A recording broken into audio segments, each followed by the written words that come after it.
everyone. Ah, Goodness, welcome everyone with a sorry. yawn. Are you bored? Yes, No, you're more marriage. sleepy. Wow. Welcome everyone to this week's episode of Hollywood Matrimony Live. We have a ton of movies to talk about, but the first thing you need to do is go to our website, hollywoodmatrimony.com.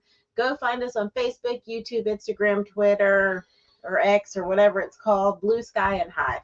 Go see it with your ex. What? Yeah, if you want to. I'm going to take a little bite of this and we'll see if it's any good. This is an empanada and this is pineapple, supposedly. Yeah, it's got like pineapple jam or something. Have some. You like pineapple, so I got you that. Oh, okay. Just another one of those flavorless pastries. I don't think they're flavorless. You don't think the other ones are flavorless either, Mm-mm. but they are. Come on. Anyway. Let me share my screen. Why is this not doing what I want it to do? Let's see what he says. No? What's that? What's that ugly face you're making? This is like another time. Yeah. Okay, go ahead. I think it's pretty good. I'm obviously have a different palate for these things. It baffles me for a. Well, and you Hold on. okay. It baffles me for a culture known for the amount of seasoning and flavor profiles of it. None of the desserts have any flavor.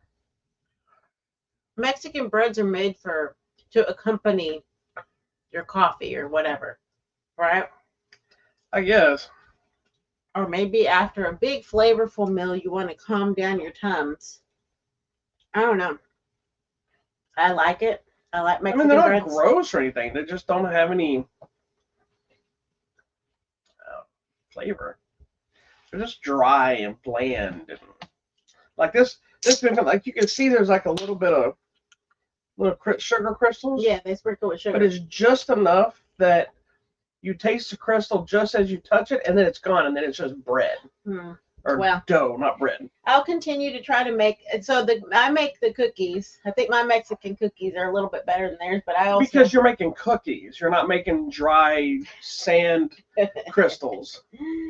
You actually put something that's like, it's fine if it's meant to be like a bread or something, but this is clearly meant to be a dessert sweet item where you wouldn't have sugar on it. Yeah. Right? Yes. But because my grandma used to make empanadas all the time, and hers, I loved hers. But she didn't use, like, this looks like canned pie filling or something. They just slapped it on. My grandmother would use fresh fruit filling. Like, she would smash her like fruit. Even the fruit filling in this just tastes. Because this looks like it was just can filling. Like grape jelly is sweeter than this. Mm-hmm. We can do grape jelly. Like the cheap fake jelly, you know? Mm-hmm. Oh, well. Sorry. Not meant to bash an entire country's dessert for things, but... You don't like Mexican desserts. They're not good. Okay. Unless I made it. But you're not making a Mexican dessert. You're making an actual dessert. Mexican cookies. No, you're not making Mexican cookies anymore. You're not making cookies because you actually have flavor. But they're the Mexican style cookies. But I use a lot of butter and sugar. You made sugar cookies. That's essentially what you made.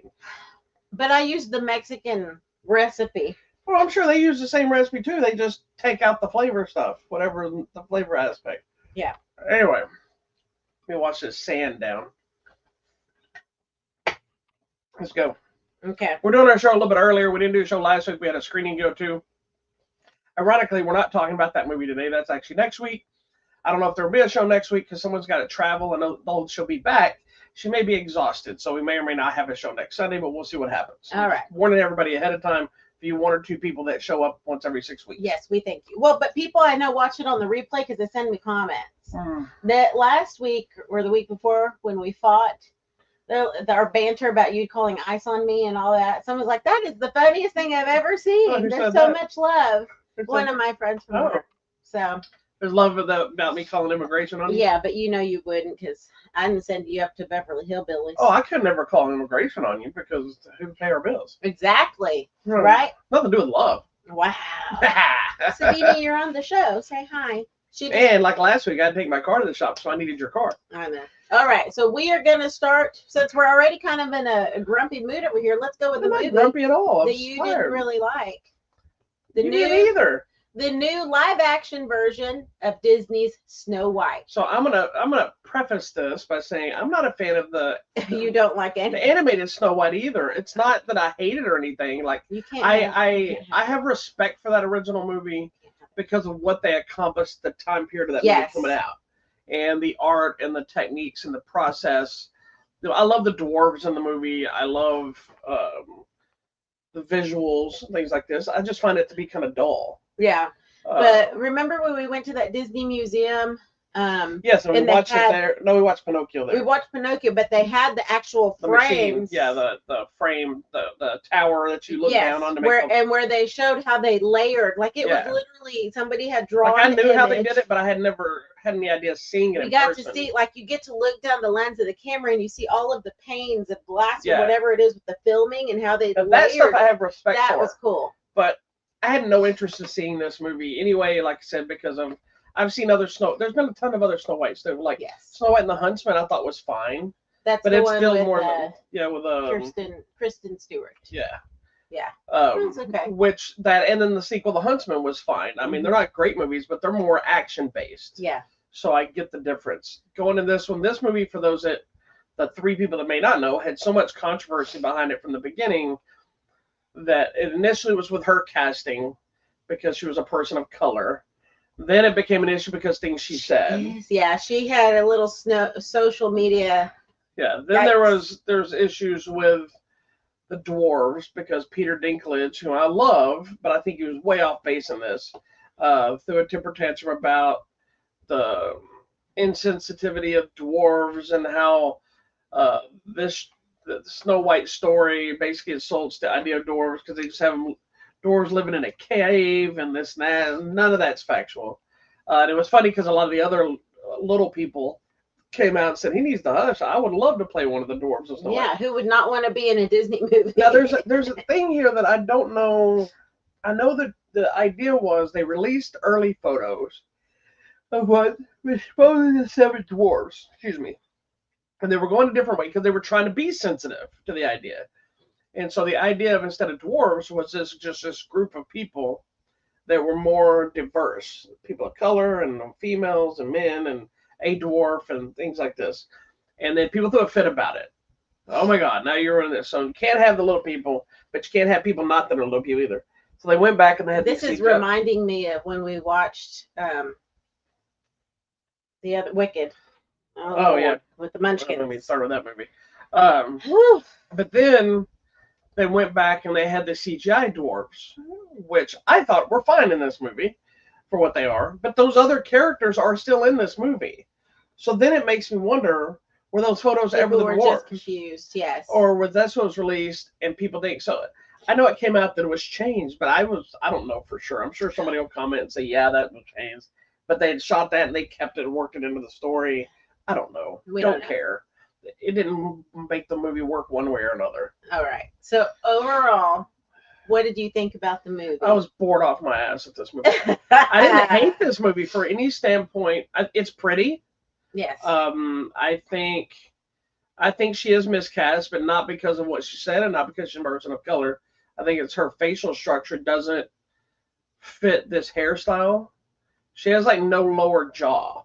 Yeah, she has. It's like super thin. She's more of a square. Well, it's not even that. It's like her jaw. Like my jaw is not big, but I think her face is so small that it made her jaw feel like tiny, and so it felt like there's nothing there. And then the hair bobs kind of longer, and I don't know. Before seeing the movie, I thought she looked fine as Snow White.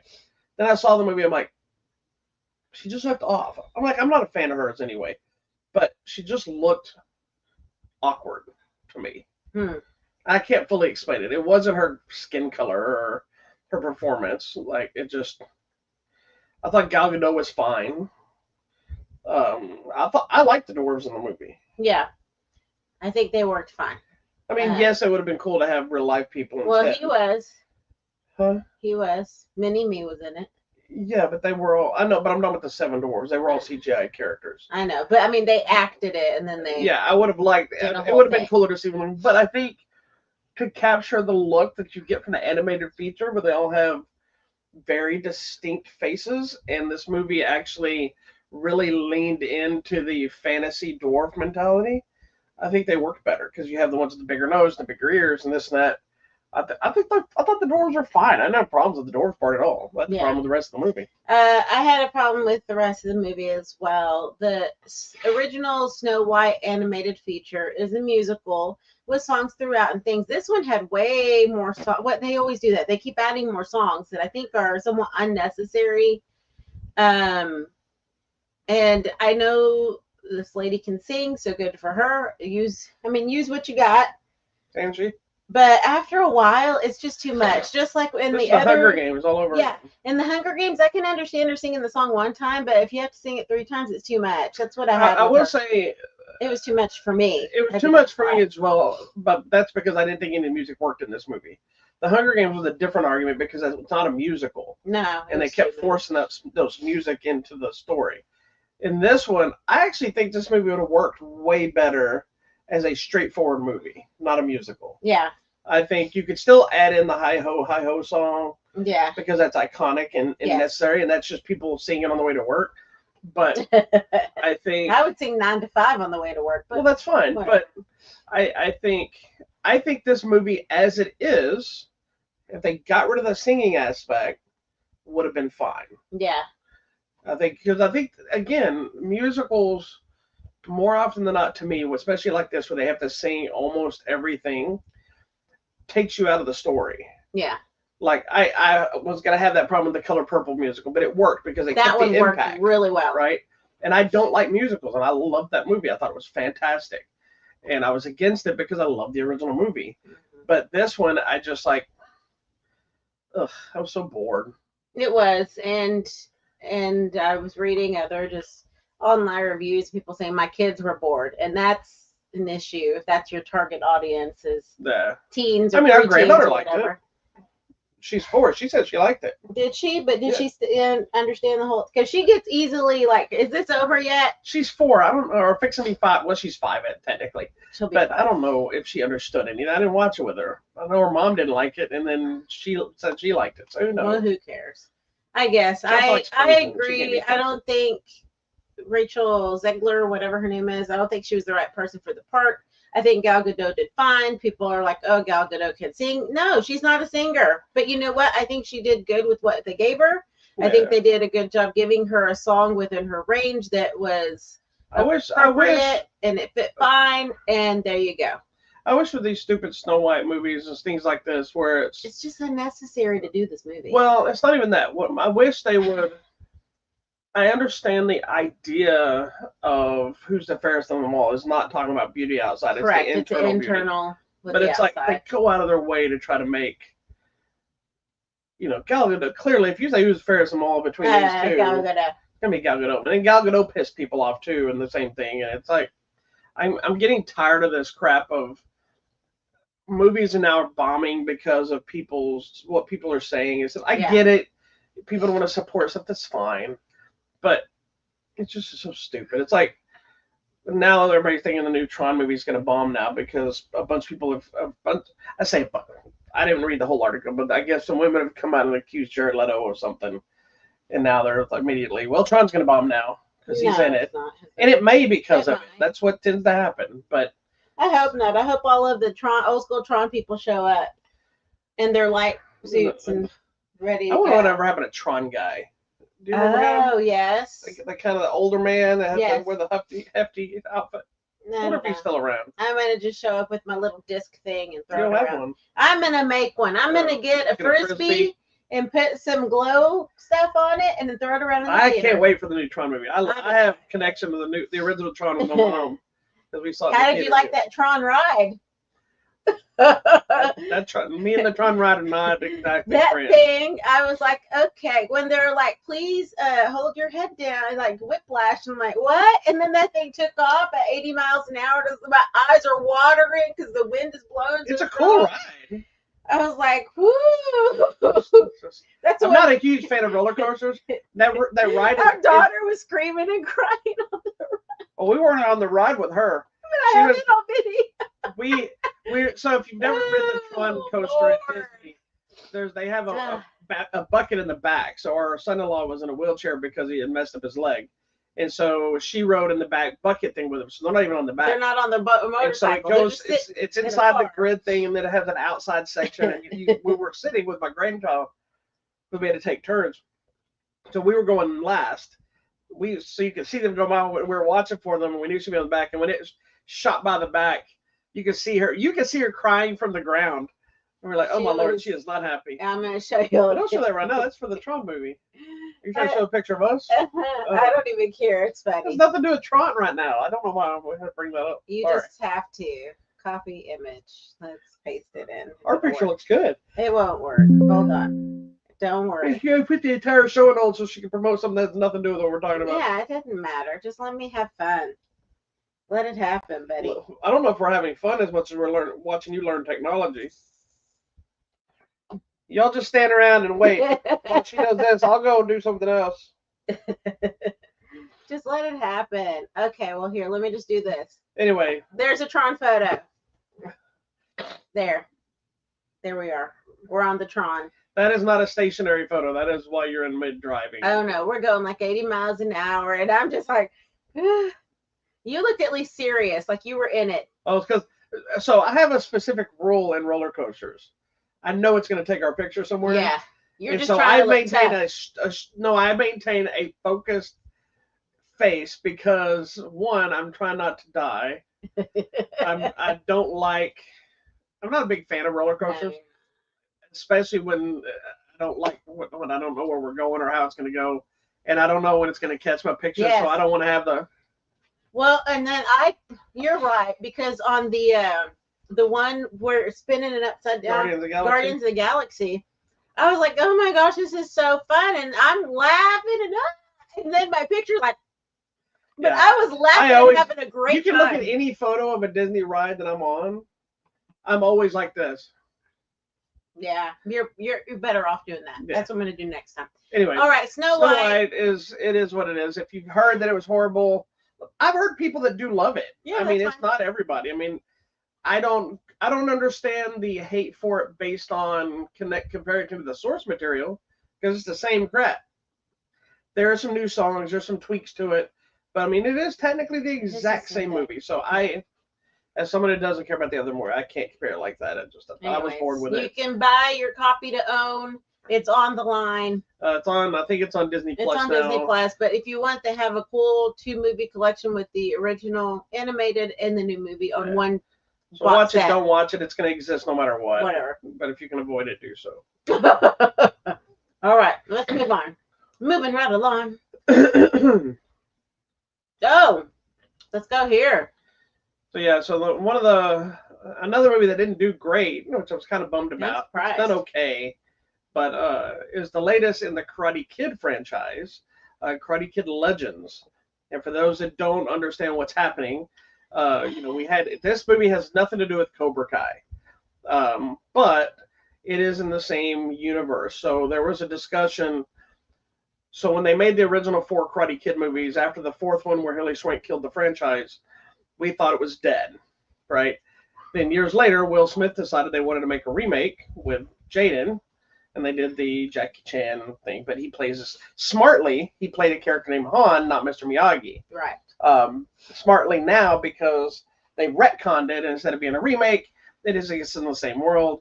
And now we have merged the franchises. And with the popularity of Cobra Kai, that's why this movie got made.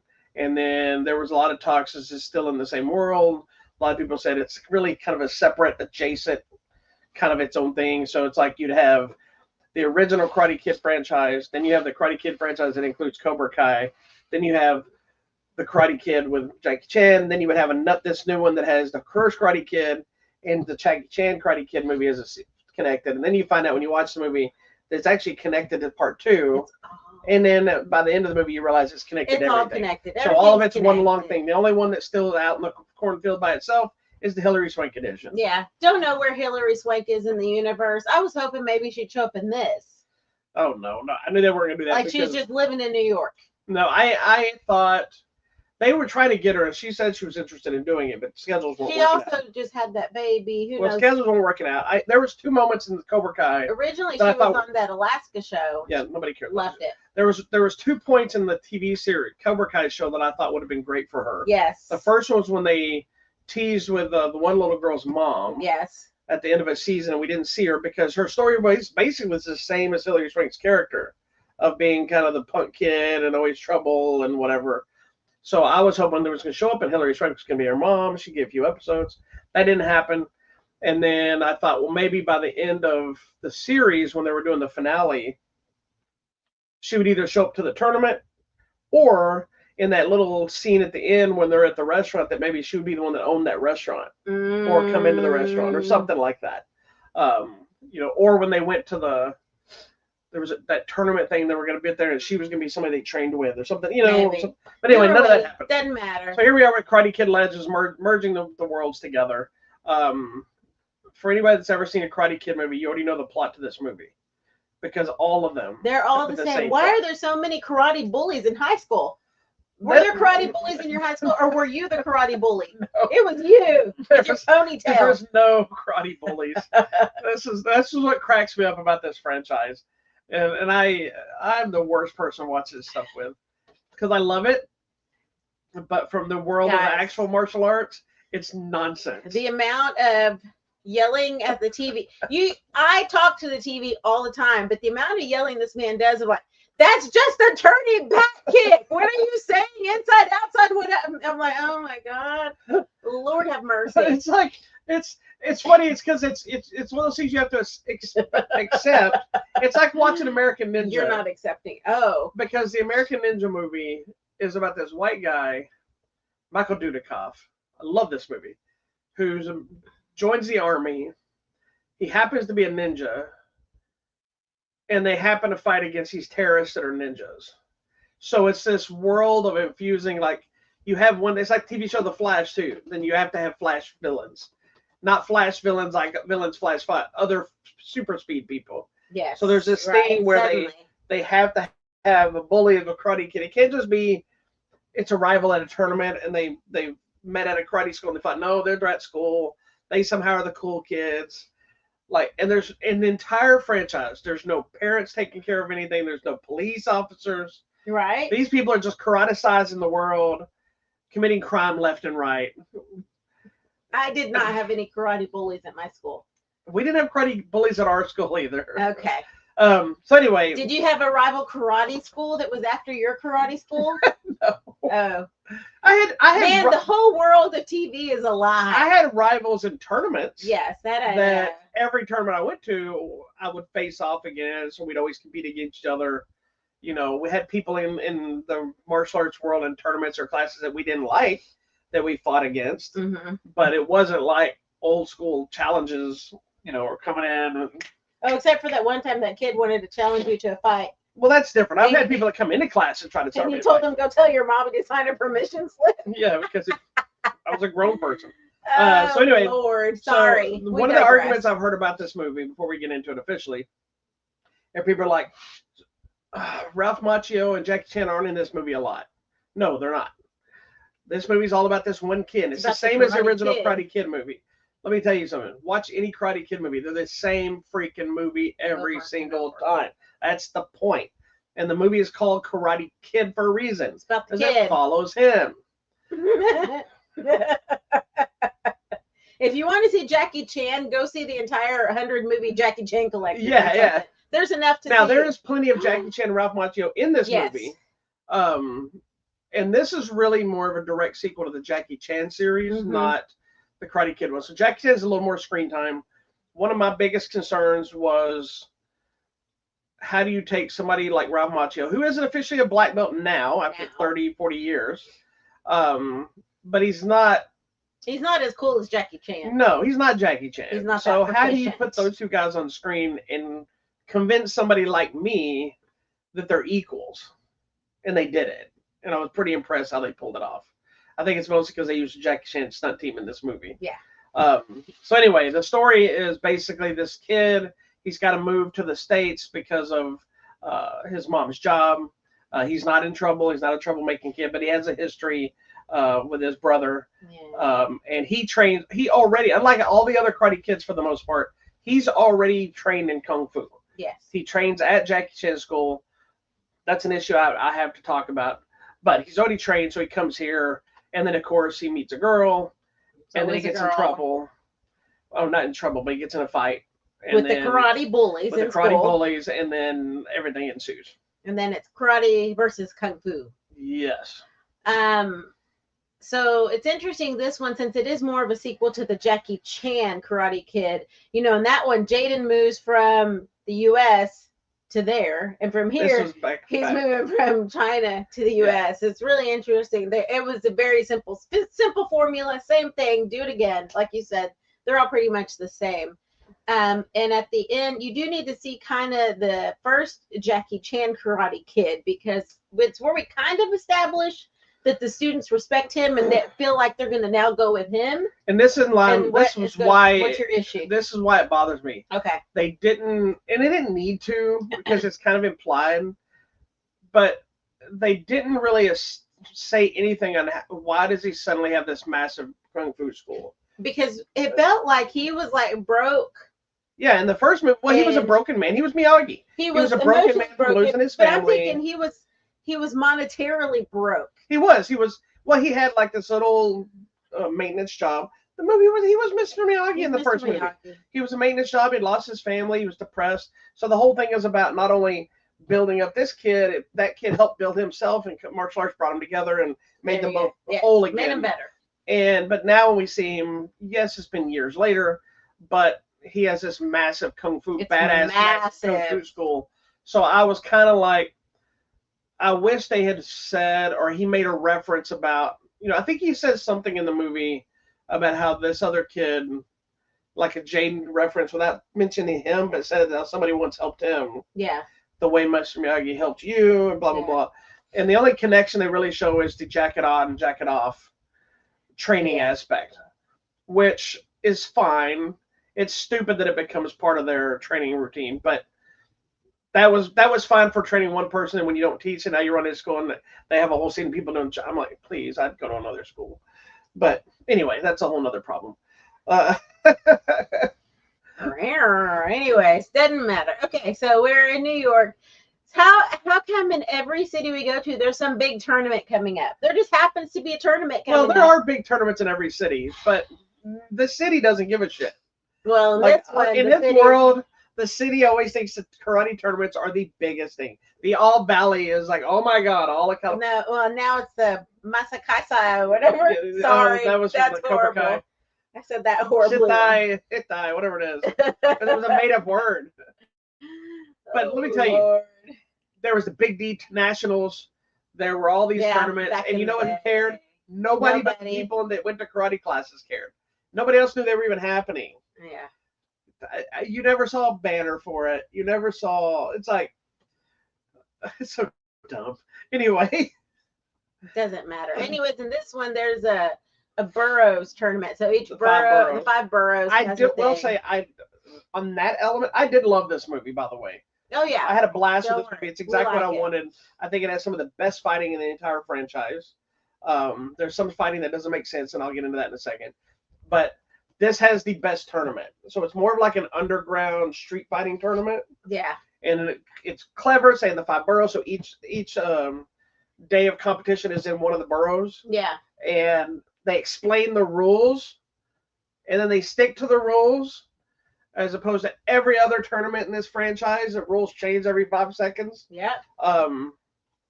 You got annoyed because these people had nicknames, like Tornado, whatever. But I'm like, because he did tornado kick. That was clearly a nickname for this person that's a fighter. I didn't have a problem with that. They were dumb. People do that in tournaments. I've had them before. Okay. What was your nickname? Bob. Oh, wow. Anyway, I didn't have a nickname. At least to me, the 5 boroughs made sense, because there is like a 5 boroughs. It's a thing. Golf tournament or pickleball tournament or soccer tournament or whatever. There's a thing. Did you go and look up different I did, because I was like, where did we get this? But that's Karate Kid Legends, whatever. So you have to, obviously, it's the bracket thing. You win, you move to the next one, you move to the next one. There you go. And surprisingly, he ends up having to fight the big bully kid. Well, and also, I want to say, of all the movies, actually, let me back up a little bit. The Hilary Swank movie, the only thing it has going for it is they do at some point finally have somebody training in actual martial arts, as opposed to just cleaning and doing chores, and then suddenly able to fight. Still not much. It's half her training is jumping off a rock in the dirt. It's so stupid. But this one, there's actual training happening. Yes. There's one steps. There's katas. There's wooden dummy training. There's that. I finally felt like this person knew how to fight because he was trained to fight. Yes.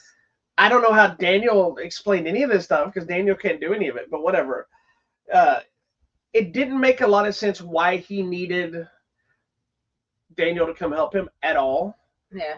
But I liked how they made it work, if that makes sense. Like Jackie Chan's Kung Fu could have trained him. Well, because I think he wanted him to merge Kung Fu and Karate. No, he just wanted Ralph Macchio in the movie. I guess. It doesn't. It makes sense. I thought it was genius because I was wondering how they were going to connect it.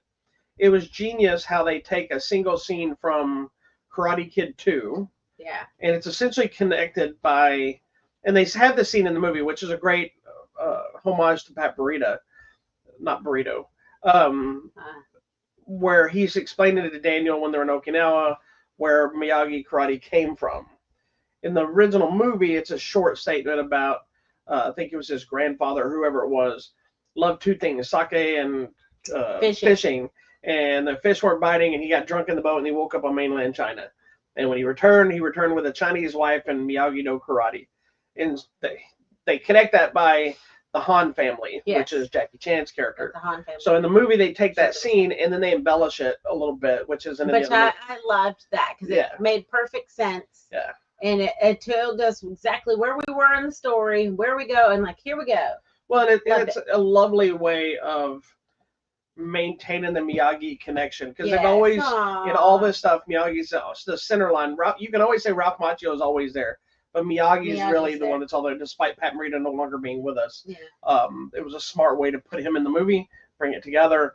And some people were complaining about, well, I don't know if I don't like it because Johnny's not there or this and this, but Johnny wasn't there in like part 3 or part 4, but you won't be disappointed on that front either on some elements of it. So they're still connected back to Cobra Kai. I like this movie a lot. We had a lot of fun, and we had a really good audience. They were into the fights, and they were like, ooh, whatever. So, fun fact that I didn't realize, when you see it, there's a whole boxing element to this movie. Yes. It's kind of. I had no idea any of that was in there. Well, I didn't know they were going to go that deep into it. I knew he was in it. I did not know he was in it. He's in the trailer. Where have I been? But they have a whole element, which is, it's kind of dumb, but it works too. It works. But it's funny where it kind of came from. So I don't know if you've ever seen this YouTube show or internet show called Last Meals, and it's this guy that interviews people, and they pick their last meals, and they eat, and they discuss what their last meal in this interview. So I just watched it this morning. Oh. He was doing one with Ralph Macchio. Oh, okay. And they were talking about the franchise and the importance of it, and talked about how back in the day, how he's been so protective of the franchise. Mm-hmm. There was actually discussions in the early 90s, I think it was. Yeah. That they wanted to do a crossover film. And it was going to be Daniel's son okay, was going to be fighting Rocky's son. Oh, no. And they wanted to merge it. And, of course, the studios were like, we're not doing that. It was way before they did these merging franchises and stuff like they do now. Which would have been cool, actually. But he talks about it because there's an element of that in this new movie, which is the boxing element. Yeah. So, in another world, we could have watched LaRusso versus Balboa in a different way. That's interesting. I mean, it'd be a very MMA-ish type thing. Well, remember at the very beginning when they would have the different styles fight each other? Yeah. That's how it started, and now it's just whatever. I like this movie. It's got some great fights. It's fun. It's silly. It's the same movie as all the other ones, but I do think it's way better choreography. I like that they gave him a move that wasn't stupid. Like the crane kick is a dumb kick. Jumping off a rock is dumb. At least with Jaden's kick, it was a little more kung fu-y, flippy, whatever. Yeah. This one, I like that he had a move that was like a big deal, but then it didn't work, so they had to adapt it. I thought it was clever on how they adapted it. So good times. All right, check it out. There you go. It's in theaters now. And if you are going to watch this one, if you want to see the other movies before, I recommend watching Karate Kid 1 and 2, and then the Jackie Chan one, and then you'll be good to go. There you go. All right, let's go here. All right. This is Alto Knights with Robert De Niro and Robert De Niro. Tell me about this, because this is based on some true events that you knew about. I don't remember the name of the guys. Let me get there. It's the movie's about these two gangsters that were friends that kind of came up. One ended up going off to jail. When he went off to jail, the other one kind of handed the reins of the family over. And when he came back, he kind of wanted his place back, but didn't really work out. He didn't really like, and then so they kind of went from being best friends to kind of butting heads. It is a true story. It's hold on, I don't want to look. I want to know. Costello. Yeah. Is it Genovese? Yeah. Genosha. What does it mean? It's Frank and Vito. Okay. Yeah. Anyway, and it was an interesting direction to have Al Pacino. Robert De Niro played both parts. Yeah, I wonder why he chose that. I don't know, but I was concerned, like, we're just going to see Robert De Niro. But they had a good makeup job where you could, if you looked, you could tell, obviously. But it was a good, interesting, because they're two such different characters. I'm a sucker for anything that involves mob, crime movies, this kind of stuff. And anything based on true things, because you're all into all that stuff. You're not usually into this kind of stuff, are you? I'm not, but it was interesting because it had a very good dramatic theme, and I liked the storytelling. I do like mafia movies, but I like too when it's this. You know, the mob doesn't really exist. Yeah, that doesn't exist. But I like it when it's this kind where it's the man like, so let me tell you about what happened in 19 whatever, and he's narrating the story. Just let it happen, you know. But I like when they're narrating the story and they're telling me stuff. I like listening to someone, a storyteller type movie. That's what they do in Goodfellas. I know. I liked that movie. You should, because it's a masterpiece. So, yeah. So now this one, I didn't know that's what they were doing. It was interesting because I think it's Costello. Frank Costello is narrating kind of what went down and telling the story. And it's interesting just because you're getting that element. So it's a different way of approaching this. But it's not just the voiceover like a Goodfellas where you're hearing the voiceover. You're kind of seeing him being interviewed. He's being interviewed. And so it cuts to him talking and then back and forth. It's not hyper violent like a lot of these kind of movies are, or intense at times. It's really more just about the rivalry. There is violence. There is that kind of stuff. It's a little bit of more of a slow burn mobster kind of thing. The movie didn't do very well. I really enjoyed it. I did too. I thought it was really compelling, and it is a good drama, and it's interesting how even though they had very different personalities, because Costello's like very much like diplomatic, what's best for the family, but also not what's best for his family, but for all the families, like what's best for all of us. And the other one is just like great, like anything sets him off. He's just crazy and like all over the place. So watching him play both characters is actually really interesting. But then you get the sub story of the wives too, but then also the families, and they're like, you need to control him, but this is that. It's actually really compelling. Yeah. It's very dramatic. I thought it was really good. Yeah, I enjoyed it. It's one of those movies that's, there's not a lot to say about it. Robert De Niro gives two great performances. Shocking. Yeah. I mean, whether you like him or not, based on his political affiliations or whatever else, if you put him into these kind of roles, he's always on point. Yeah. And it's so funny because his other big role that he's known for, you know, I know everybody knows him, Raging Bull and Taxi Driver and that stuff, but his other franchise-style roles, you either know Robert De Niro as a mob boss or Meet the Fockers. I like him Meet the Parents. I like him in The Intern. I know you do, but I'm talking about as a bigger thing. And they're fixing to do a Meet the Parents movie with him and Ben Stiller and everybody again. So, well, you know, we'll see what happens. Anyway, like Alto Knights is fantastic. I really enjoyed this movie. If you like those kind of movies, I think you'll enjoy the movie. You just got to let it happen. It's a little bit of a slow burn. Yeah, just watch it. It's a talkie. It's worth checking out. It's a talkie with some. And maybe the giveaway's already ended. I think that giveaway already ended. Let me go look. No, it's not. It's on the list. Is it? Okay. It is on the list. Oh, good. Yeah, so we're giving copies away at our website at HollywoodMatrimony.com. Check it out.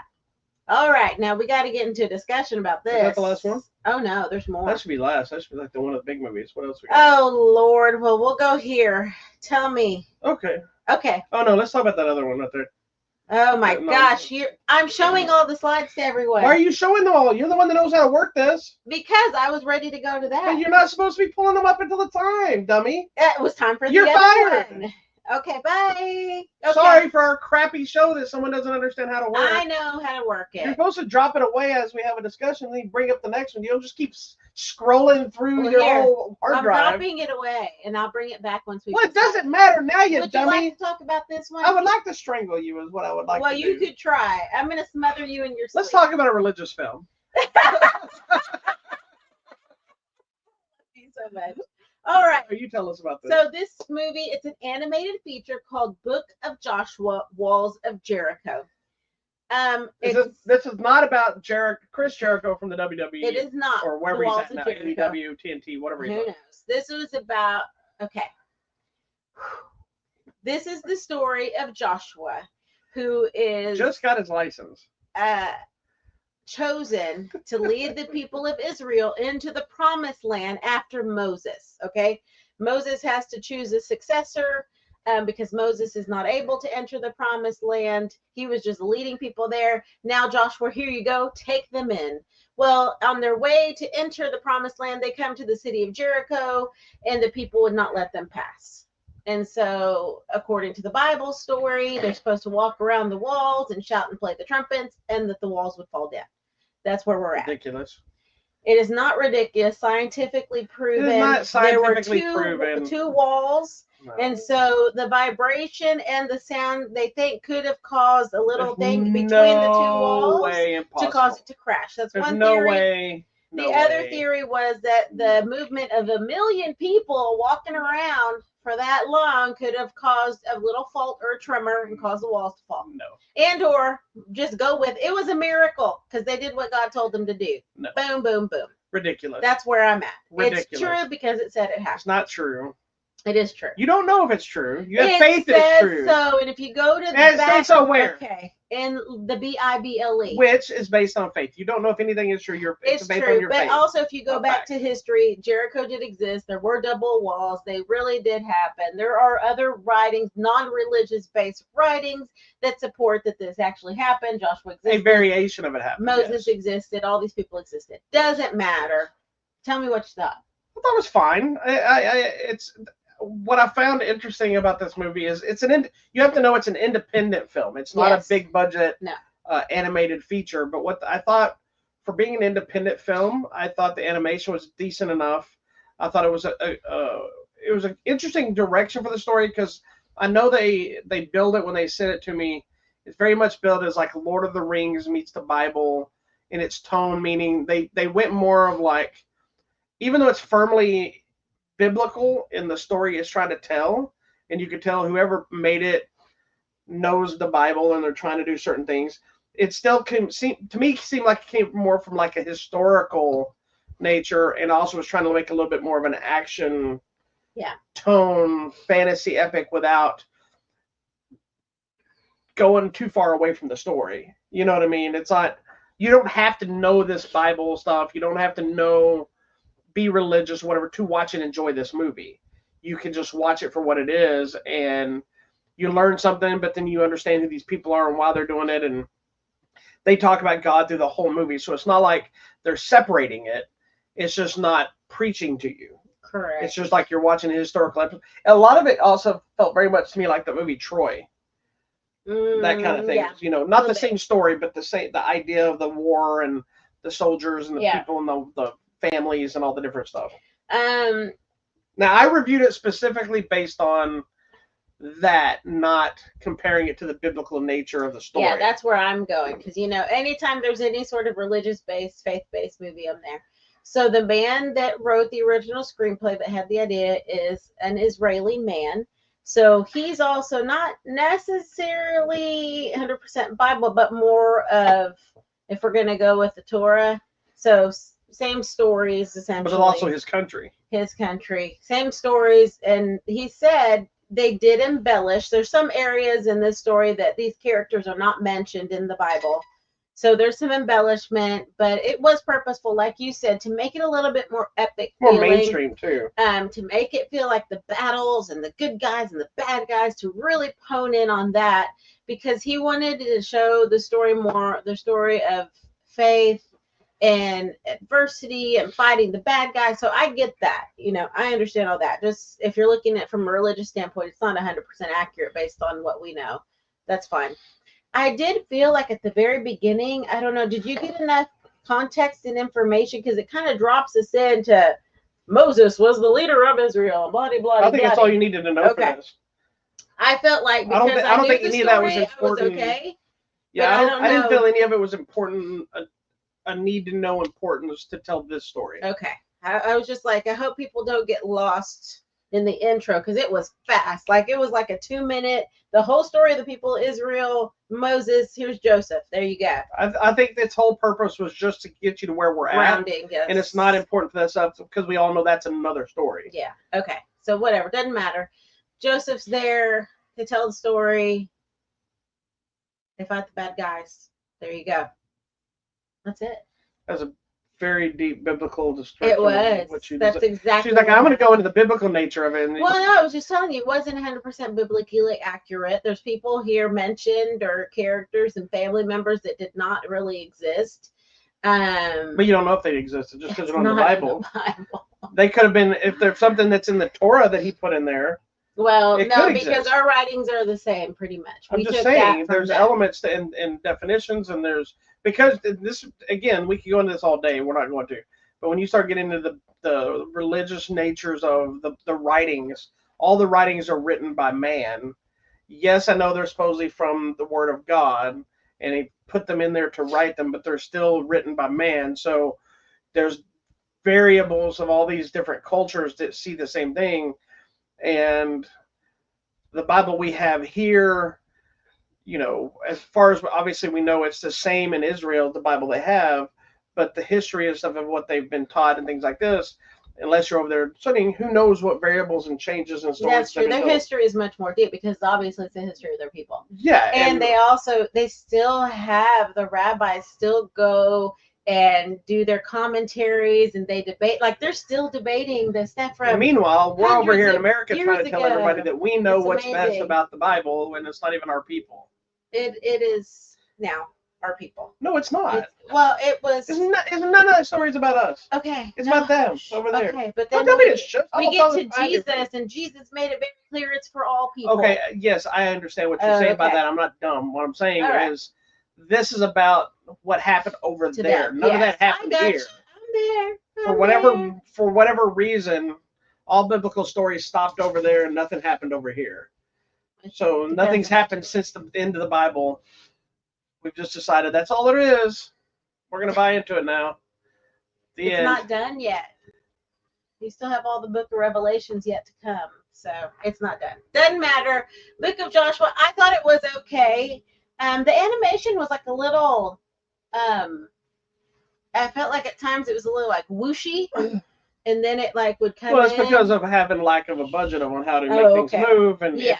There's I forgot the name of it, but there's they do it with a lot of like digital comic books where they try to do like animated, where they take a still photo and they move the still photo instead of physical movement. That's what I felt. It's a little cheaper animation you can do sometimes. I thought they merged all of it together. I thought it was fine. So it was fine. I thought that I'd watch again. It was like, but it to me it looked like something you watch at Sunday school. There was a little bit too much skin when the ladies were all like.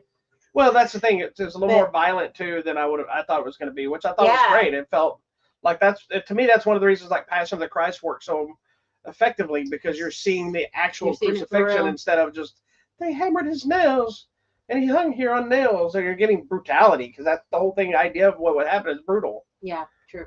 Anyway, where would I watch this? You probably have to find it on digital somewhere. I think Prime have Video for $3.99. So there you go. You can enjoy it with your family. So there you go. All right. Let me turn off the screen. Let's look at everything image she has on her computer now. Can we talk about this now? Yeah, that's fine. Okay, hi. We're talking about something I'm super excited about. I love you so much. Quit making ugly faces We're at me. about to talk about something I'm super excited about. It's called Murder. This is the new Hulu movie, Predator, Killer of Killers. It is an animated feature of the Predator, and it's awesome. It is a David Trachtenberg who directed Prey. His Also a basically Hulu movie. it basically had turned on to revitalizing the Predator franchise. It's had a bunch of limps. I like all the Predator movies, but there are some ones that aren't as good as others, and some struggle in certain elements. Um, but with Prey, kind of shot out of a cannon, surprised everybody with what he went with. And after that movie came out, if you've never seen Prey, first of all, shame on you. It's on Hulu. It is on Hulu, but it takes that element of the Predators coming here in different time periods, which we always kind of knew was a thing. After that movie came out, I know I was saying it, but a lot of people were all saying it. Oh, I hope we get a bunch of Predator movies in different time periods. People were asking for feudal Japan. People were asking for, Vikings, all these different things. And we weren't sure if it was ever going to happen. And then some rumors came up that it was happening, blah, blah, blah. This movie is that movie. Yes. This movie it's an anthology movie that has 3 stories that include feudal Japan, Vikings, and then like World War One or two, whichever one it is. I don't remember now. Is it World War Two? Yeah. Specified? It was World. Anyway, it doesn't matter. It's one of the world wars, and they're all 3 obviously different time periods. So it's showing those 3 things. They're just enough story for each of them for you to care about the characters and the storyline that goes on. It's not just about the Predator. It's something else is happening in these stories, and then the Predator happens to show up like all the other Predator movies to do its hunt, if you will. And then they have a very smart way of how they bring these 3 things together as its own story. So it's actually 4 stories in one. And I agree with her, it is fantastic. It is very adult, meaning it's very violent, bloody, gory. It's not, because it's an animated feature, it's not watered down. It's a full-on Predator movie, and it's probably more violent than all the other Predator movies we've seen, blood-wise. But yeah, I also really love that each story had a different looking version of the Predator. Yes, because we're in different time periods. Yeah. And then you notice, like, way back in, so there's one, the very first story, the Vikings.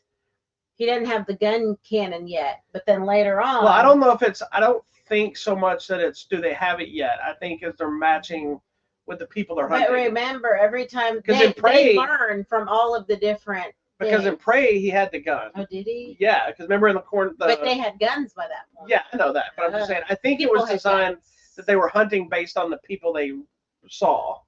Because that Predator in this first one, the Vikings, is massive too. Like a big hulking of a man kind of thing. And it's interesting because in this one too, we see what we see in the movie Predators, the one with the game preserve, where they even hunt their own kind that they consider to be the weaker ones, or if they've done something wrong. So we even see some of those. Which is kind of what we're getting in the next movie coming out too, Badlands, which comes out later this year, which is the next live action one, also directed by Trachtenberg. And then I liked that, and we see this. What was the comic series where we have what's the lady? Oh, the new Predator, the one that's going through Marvel. Yeah, the lady where we see that they find the ship with all these people, and they're like, the cryogenic state stuff. Yes, and we're like, what? So that's how. Yeah, there's an interesting way of not only bringing all these together, but then also connecting it back to Prey as well. Yes. And then there's the little musket gun. Oh, that was originally from Predator 2. That thing never goes away. You see the origin of that gun in Prey, of Danny Glover's gun in Predator 2. And that gun shows back up in this one too. So the gun's got its own history. That gun. And it's so funny. My favorite one of these is like, what am I supposed to do with this? My favorite in this is still going to be the feudal Japan stuff, because you're getting the samurais and you got ninjas and a Predator, and the action is so well done. This is one that I will probably watch numerous times. I will too. It's just so good. And I like that at least the one guy that's from World War II and the Japanese guy, he's like, whoa. I like that. He's like, okay, hold on. We had to learn Japanese. And he at least knows how to say, my name is. And then he says something about a taco or sushi. And I was like, what? I was concerned on the war one, because I knew from the trailer it was going to be mostly dogfights with the planes. It was. And if it was going to be as interesting, because part of what makes the Predator kind of cool is the weapons and the stalking around and the invisibleness and this and this. But it was cool. They had a very cool version of it. They had some new gadgets. Like this whole movie had a ton of new gadget technology for them to use. It was fun to watch. Yeah, it's there's some twists and some fun stuff there that is really I want to go watch all the movies again and read that comic again because it was really good. Right now, I was in Predator versus Spider-Man. And Marvel has the rights of it, so they're going through the gamut of Wolverine was doing good. miniseries. They did Wolverine, they did Black Panther. Yeah. Now they're doing Spider-Man. Then they have their own Predator series too for a while. So. So good. Anyways, we love all things Predator. But yeah, this is fantastic. This is probably one of, if not the best things they put out from Predator outside of the original movie and Prey in years. Yeah, I hope they do it. Do another. Check it out. It's streaming now on Hulu, or if you're even funnier, if your Hulu is connected to Disney Plus, it's on Disney Plus. It's on Disney Plus. There you go. There's nothing funnier to me when opening Disney Plus and seeing a picture of the Predator. It's just because we connected our systems, not anything. Or the alien queen who is now a Disney princess. They put a bow in her hair. I mean, she is technically a Disney princess. I guess now. Okay, let's talk about this. All right. Let not get yelled at. Yeah. Are we doing this one? Yes. Or are we doing the other one? Okay, that's fine. We're going to do this, then the other one. That's fine. In order. Just thought the other one would be better because it leads into this, but that's fine. So this next one we're talking about is not the first spinoff from the John Wick franchise, but the first film spinoff, the Continental miniseries that wasn't that well received and didn't have a lot of the same people involved in it, which is why it doesn't have the same tone. Was really the first. But this one we got from the world of John Wick, Ballerina, which takes place technically between 3 and 4, but it's also simultaneously with 3. Yeah. So it depends on how you look at it and kind of where it stays at because it has a little bit of a waves. There is some questionable stuff in that element of where exactly, but it's almost not necessary. But it is kind of throw you off between the events of 3 and 4. I know that, but there's a thing that if you're paying attention, it's like how. It's like how. When did this detour happen? Yeah. You know that. But again, it's not that important. Doesn't matter. This time we have Ana de Armas taking on the role of the Ballerina, which you go to the what is the Ruska Roma? The Ruska Roma. And you have all these ballerinas and the people training. She's essentially one of them. There you go. That's all you need to know. I know there was rumors that she was the one that you see on stage at the beginning. I'm just gonna tell you, it's not her, so don't get excited about that. But you need to know that. Yeah. It's important. You need to know about that. Yeah, and Keanu Reeves. We all know he's in the movie from the trailer, but he's this much in the movie, but he does have some action. Yes. So he is important to the story when it's necessary, but this is her. I really like this movie. I did too. I enjoyed it. It didn't do as well as I expected it to do. I don't think it had the same appeal, whether it's because it's a female or people just want John Wick and nothing else. But it has a similar tone to make it feel like it's part of this world while being its own thing. Yes. And one of my fears when you make stuff like this is it was established that John Wick's character is the baddest ass, the most terrifying of all of these people in this universe. Everybody's afraid of him. Everybody knows who he is. So if you're going to bring in another character that's a badass, you have to walk a thin line that they can be a badass, but you can't make them John Wick. Because then it dilutes who John Wick's lore is that we've been building up with. Yeah. And they do a good job of making her own thing. Yes. I also normally I don't like this kind of thing, but for this, they leaned into the female aspect of her being weaker and how you have to adapt to fight a stronger opponent. That lady was talking, I was like, yes. Because that's one of the things I know. Yeah. Like, I'm never going to be bigger, stronger than a guy attacking me. So the lady's like, fight like a girl and fight dirty. I was like, hell yeah, because that's how I do. Like, sure, you know that in the John Wick world, people survive stuff that they wouldn't survive. Excuse me. But she takes a beating. She messes up stuff.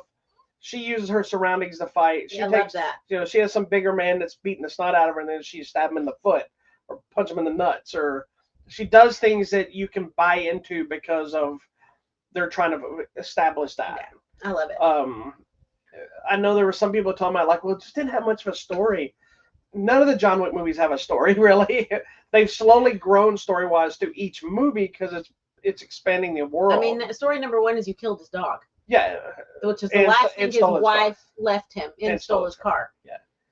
So yeah, there's no story to the first movie. It's just him revenge, the whole movie, and then the lore is expanded. Which so now when you think about John Wick, you have all this story now, so it feels like it was always bigger, but it wasn't. Mm-hmm. Ballerina, it's the same idea as you get this one, you get her story. Yeah. And then it kind of her original story interferes with the path she's on. Yeah. That turns into another story. But we all know it's really just about how many times we can blow somebody up and shoot them. But we do find out a little bit more about the Risk of Roma, but also other organizations that are out there outside of the, I don't know, whatever we want to call the high table. Yeah. People. Yeah. I like that this one spent enough time in the Risk of Roma stuff and got to see their training and what they do to build these characters. Mm-hmm. It would be interesting to see how they treated the men as opposed to the women. I want us to get a story of Jovanovic. Because you got some of the stuff with the guys fighting. Yeah. But what are they doing in kind of connection with, like, them being ballerinas? What are they doing? Yeah. Are they also learning to be ballet? Like they were doing wrestling. You know, I don't know. But no, they're all doing the fighting and the wrestling. Yeah. I'm saying is because they're also putting these shows on, and you have men doing ballet and shows. Are they making them do that kind of stuff, or that's why Are they the people, the crew that work on the behind the scenes of the show? You know what I mean? Yeah. I started thinking that while we were watching this. I said, okay, I keep watching all these women ballet. I think we go back and we need a series. What are the guys doing while they're doing the ballet stuff? Young John Wick and the Risk of Roma. I don't want to see the young John Wick. I want to see a different character. Why? I want to see a different character. It's Jovanovic. I don't want more lore of John Wick. I don't, because then the more you explain, the more it takes away the legend. Like, we know the story that he killed 3 men in a bar with a pencil. Yeah. Right? We got to see him kill somebody different with the pencil. So now it further proves that might have happened. Right? We know because the guy said he saw it happen, but there's that little area is like, did that really happen? Or is this something that got embellished in the myth of this guy's dangerousness? Now that we've seen him kill somebody with a pencil, we know it probably happened. But there's still that gray area that you don't know about him. And then when she talks to him in part 3, you start saying, okay, this is who your real name, and this is this. But I don't want to know more than that, because if I do, it makes those little moments. I need to go finish watching Continental. I want to know more about how the high table works. I haven't heard great things about it, but we haven't finished it. But. And then I think there's a lot to explore, like the ladies that work in the office. I want to know about them. That I'm fine with.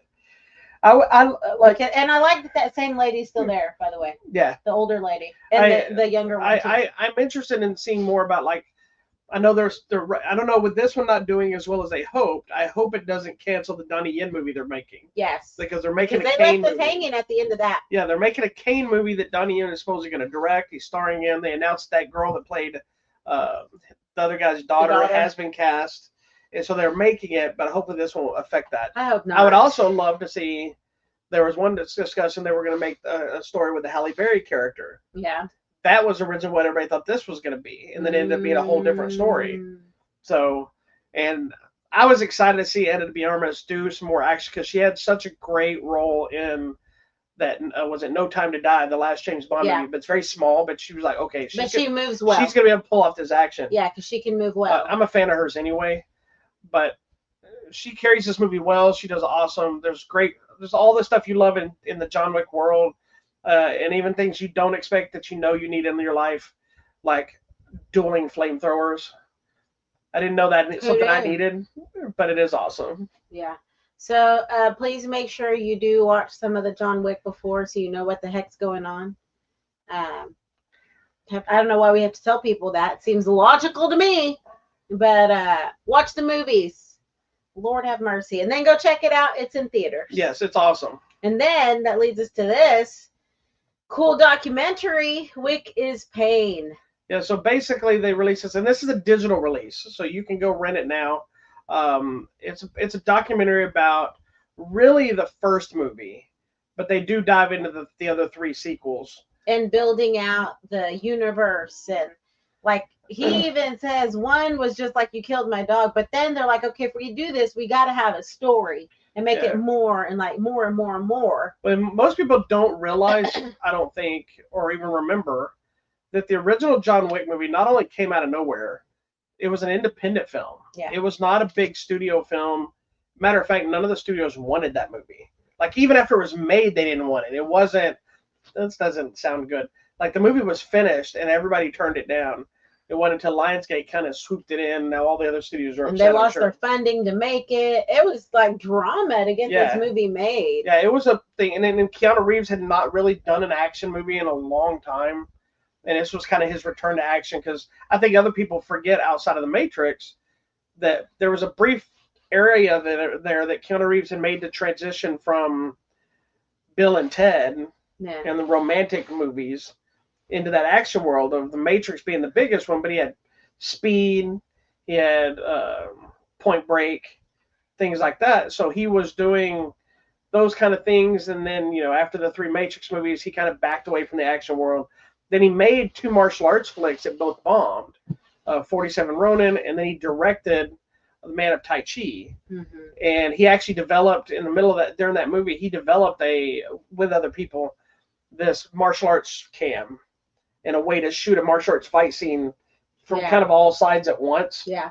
It was very cool at the time. I don't know if they still use it or whatever, but I think when he came, he read this, he was looking to get back into action, and one of the guys that's one of the directors was actually his stunt double in The Matrix. And so that's how they kind of connected, and which I knew that, but I forgot some of it. Anyway, it's a fantastic documentary. It is really good. It goes into all of it, and you get to see all the training they did, but then also he's like, my knee does not work. And so it's funny, when you see him getting up and running away limping, that's not John Wick. That's Keanu Reeves in pain. Yeah. But he's like, I got to get the shot. So I love, too, that they showed, like, when they get into the movie, they showed, like, footage of Martin DeCosco's, footage of Halle Berry, and them showing, like, when you make a John Wick movie, you walk away pain, and they're showing, like, all their bruises. And Halle Berry had broken bones, and, like, so she's like, okay, like, everybody's all beat up. It went from being a movie nobody wanted to a franchise everybody wanted to be a part of. Everybody wanted to be in. Yeah. And now here we are with multiple spin-off things happening. Now they're discussing doing a John Wick 5, which I'm against, but also 4. Well, maybe 5 will be the one with, what's his name? Who? With Donnie Yen? Donnie Yen. No, that's supposed to be a separate movie. They're talking about John Wick. But John Wick is dead. We don't know that. Well, I choose to believe it. If they decide to leave it alone, let the man rest. Well, if they decide to leave it alone, he can be dead and move on with life. If they decide to bring it back, there's an easy way to do that, to say that that was their way of letting him be free. He should leave the high table at this point. He killed the high table. But then he has to go back in. No, but if he's high table, he doesn't do anything but just sit there. Well, then who wants to watch that movie? Me. John Wick sitting at a desk. That's would be like watching John Wick go to the grocery store. I'll watch that. Anyways. But yeah, it's a very by the numbers documentary, but they had so much behind the scenes footage of not just the filming, but their meetings in offices. They're freaking out about the funding issues, discussing props, all kinds of stuff. One of the things I really love too is that, one, it gave me the story that I didn't know, that I always wondered of why Leach and Stalinski didn't keep directing all of them together, while they kind of separated the duo. But even more so, Keanu Reeves is not a big public person. Mm-hmm. You can always tell he feels awkward and shy in interviews and things like this. And so he's in this whole documentary, sitting there talking about the movies. And I love that he's so kind of coy. Did you notice he laughs? Anytime he laughs, he covers his mouth. He's so cute. And I don't know if that's that, or if he has a self-conscious thing with his teeth, or I don't wonder if it's the smile. I don't know, but he's constantly doing that. He's like, I was like, oh my gosh, he's like a little girl. Anytime he laughs, he's like, And I don't know if maybe it was like he didn't want to look ridiculous on camera, or just felt, I don't know what it was. I don't know, but it was so endearing. Cute. He's so sweet. Yeah, but it also showed the passion and love that he has for this franchise. Oh yeah, because he's a perfectionist. You see that throughout the filming of the thing. He gets so upset when he doesn't do it right. He gets mad at himself. So well, and there's also one thing, I believe it's in this documentary, where he goes this whole conversation about the stuntmen.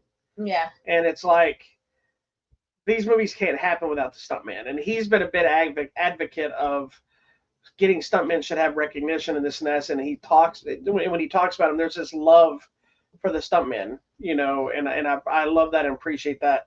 Yep. But I also appreciate, as a martial artist myself, I appreciate the amount of work he puts into being a martial artist because he actually trains in jujitsu now regularly, from my understanding. And I don't know if he does anything else, but then they created the whole fight stuff around his strength of jujitsu, which is why when you watch him in the movies, he's not kicking and punching so much as he's throwing and breaking, and that creates a world separate for everybody else. And then talking about how they made that shift that some people may not even catch, whereas the first movie is about the killing of the dog. By the time we get the third one, it's like we need to bring a dog back and let the dogs have revenge. Mm-hmm. Which that's three's my favorite one because of the Halle Berry dog stuff. That's such great action stuff. So that movie is really redemption for the dog murder. And then, but yeah, I know. But then did you see too Halle Berry in the back? It's like she had to do 6 months of dog training, because the dogs have to follow her commands. Yeah. And she has to move with the dogs. And especially there's that one scene where she's walking with the dog between her legs, and then push. It's the coolest thing. So she has to learn dog training. It's a great documentary that if really you love the movies, it's a nice insight to see what went through and how the franchise was saved, and remind you of what was built from something that wasn't almost never happened to this multi-billion-dollar franchise it is today. Yep, there you go. It is available on digital now. Check it out. All right, tell me what's going on over there with you. What's going on? This week we got a few little things coming out. We got the Sean Connery film collection on 4K of James Bond films. We are giving away a copy of that on our website, HollywoodMatrimony.com. You're not showing the screen yet, are you? No. Okay, we have history. Just making sure. I don't know. I didn't know you were showing it earlier. There are also a movie, Working Man with Jason Statham, which we'll probably talk about next week or next show, whenever that show happens, which we also give away copies of that on our website at HollywoodMatrimony.com. There's a movie called The Friend, which I have not seen yet, but I really want to. It's got Naomi Watts and Bill Murray about a dog, which looks fantastic. A movie that people probably should avoid, In the Lost Lands, which is a movie I wanted to love so much, which is Dave Bautista and Mila Jovovich. It's just not a great movie. I remember that. Yeah. Heavy green screen. It is all green screen. It has a potential really badass storyline, but it gets lost in its own lands. And then the movie Drop, which we thought was actually really good. Really good. It's coming to 4K. Yes, love it. Then Dexter Original Sin, that first season or whatever, is coming out. The Wiz is coming out in the Criterion Collection. He's on down. Clyde Barker's Lords of Illusion is getting a 4K release. The Wedding Banquet, which is the one about the gay couples and all that stuff that are getting married. Remember the lesbian couple and the gay couple, and then we did a whole conversation about it. Anyway, it's coming out on Blu-ray. Gotcha. All right, coming out on the line or at the theater. Do we have any of these? Because sometimes you surprise me with things. Yeah, no. The Clown of the Cornfield, no. Well, I've seen that one at the bottom, but you haven't seen this one. Yeah. We can talk about it if you want. Coming out on Wednesday on Netflix. It's a documentary called Titan: The Ocean Gate Disaster. This is the one, remember, with the super rich CEO and all the rich people are like, let's go in the submarine. And everybody died. So that's that. Coming to Disney Plus, if you did not watch it, and we talked about it earlier today, the live action Snow White. Thursday in theaters, a movie called The Next So-He, a female detective trying to solve a high school girl's death. Coming to Prime Video, Deep Cover. London's Criminal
Hi, guys. We lost internet. So the show stopped. Sorry. We'll see you next time. We have no idea what's going on. Go watch a movie. Have fun.